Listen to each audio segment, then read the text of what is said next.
ఈషా ఈ మూవీ రివ్యూలోకి వెళ్ళే ముందు ఇప్పటివరకు మన ఛానల్ని ఎవరైతే సబ్స్క్రైబ్ చేసుకోలేదో తప్పకుండా సబ్స్క్రైబ్ అనేది చేసుకోండి గైస్. ఈ మూవీ స్టోరీ ఎట్లా ఉంటుందంటే కళ్యాణ్, వినయ్, నయన, అపర్ణ వీళ్ళందరూ చిన్ననాటి నుంచి ఫ్రెండ్స్ అన్నమాట.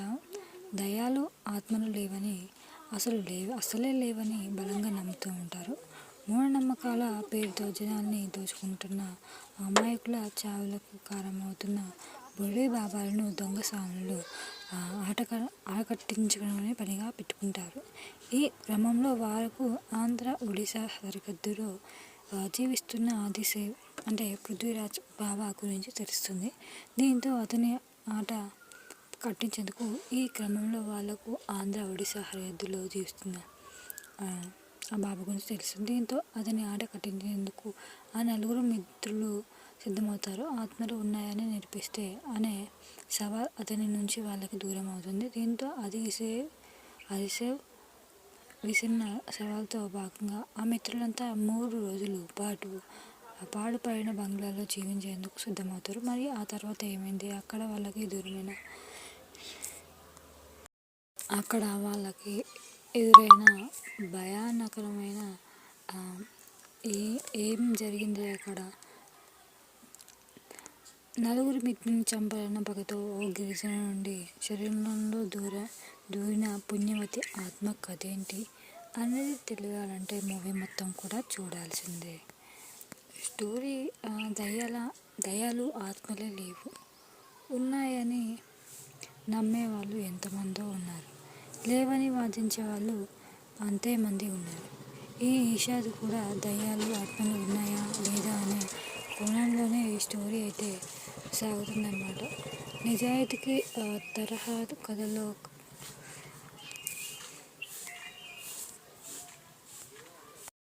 నిజానికి ఈ మూవీ ఎట్లా అంటే కథానాయకుని దయ్యాలంటే నమ్మకం లేని వాళ్ళుగా చూపించడం, దాన్ని సైంటిఫిక్గా నిర్మించే క్రమంలో భాగంగా వాళ్ళు ఎక్కడో మారుమూలన ఉన్న పాడుపడ్డ బంగ్లాకి వెళ్ళి జీవించడం లాంటివి కనిపిస్తాయి. ఇది కూడా అలాంటి రొటీన్ మూవీలానే ఉంది. నలుగురు మిత్రులు వాళ్ళు చేసే పనులతో మూవీ స్టోరీ అయితే స్టార్ట్ అవుతుంది.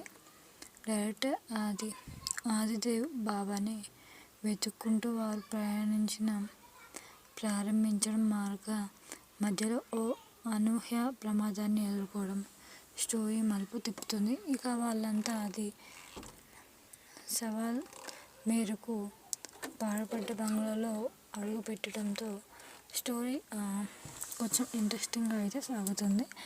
అయితే స్టోరీ మెయిన్ పాయింట్ ఏంటంటే ఆ బంగ్లా నేపథ్యంలో అక్కడి వరుస చావులు వెతుకుతున్న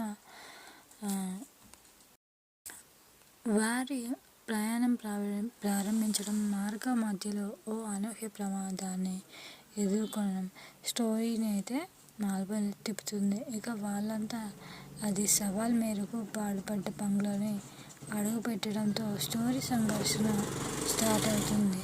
అయితే స్టోరీ అట్లయితే అనిపించింది. ఆ బంగ్లాలో తొలి రోజు నాయకులకు ఎదురయ్యే భయంకరమైన అనుభవంతో స్టార్ట్ అవుతుంది ఫస్ట్ హాఫ్.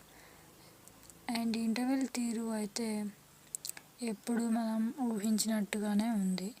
ఇక మిగిలిన 2 రోజులు ఆ బంగ్లాలో ఆ నలుగురు మిత్రులు ఎలాంటి అనుభవాలు ఎదురయ్యాయి, వాళ్ళకి చంపాలని పగతో రగిలిపోతున్న పుణ్యవతి ఆత్మ నుంచి ఎదురైన సవాలేంటి, ఆదిదేవ్ బాబా నేపథ్యంలో అన్న సెకండ్ హాఫ్ కీలకం. కానీ వీటిలో దేనికి డైరెక్టర్ సంతృప్తిమైన జవాబులు ఇవ్వలేకపోయాడు. కొన్ని సీన్స్లో భయపెట్టేందుకు అవకాశం ఉన్న పుణ్యవతి ఆ సీన్స్లో కేవలం ఒక ట్రాక్కి పరిమితం చేయడం వల్ల స్టోరీ అయితే థ్రిల్లింగ్ మిస్ అయింది. అలాగే ఆదిదేవ్ దయ్యాల్ని వదిలించే బాబాగా ఎందుకు మారాల్సి వచ్చిందని చూపించలేదు కొన్ని పాయింట్స్లో. అండ్ అనూహ్యంగా మరణించిన వాళ్ళు తాము చనిపోయామన్న విషయాన్ని ఎందుకు ఒప్పుకోరు, అసలు ఆత్మలుగా ఎందుకు మారుతారు అనే పాయింట్తో క్లైమాక్స్ అయితే సాగుతుందన్నమాట. అది మాత్రం కాస్త థ్రిల్లింగ్గానే అనిపిస్తుంది. క్లైమాక్స్లో సెకండ్ పార్ట్ అని వేశారనమాట. అండ్ త్రిగుల్, హెబ్బా పటేల్, అఖిల్ రాజ్, సిరి స్టోరీ తగ్గట్టు వాళ్ళ పాత్రల్లో వాళ్ళు బాగానే యాక్టింగ్ అయితే చేశారు. ఆదిదేవ్, పృథ్వీరాజ్ ఆహార్యం కొత్తగా ఉన్న ఆ పాత్రను మరింత శక్తివంతంగా చూపించాల్సి ఉంది. పుణ్యవతి ఆత్మ ఆవహించిన గిరిజన వ్యక్తిగా మయం మందు స్క్రీన్పై బాగానే యాక్టింగ్ అయితే చేశాడు. అండ్ ఆయన ఆహార్యం కూడా బాగానే యాక్టింగ్ చేశారు. ఆ మూవీకి ప్రధాన ఆకర్షణ అనమాట. డైరెక్టర్ ఎంచుకున్న స్టోరీలో కొత్తగా అయితే ఏం లేదు. అండ్ విజువల్స్ అక్కడక్కడ హర్రర్ అలా అనిపించింది, బట్ ఓకే అనిపించింది.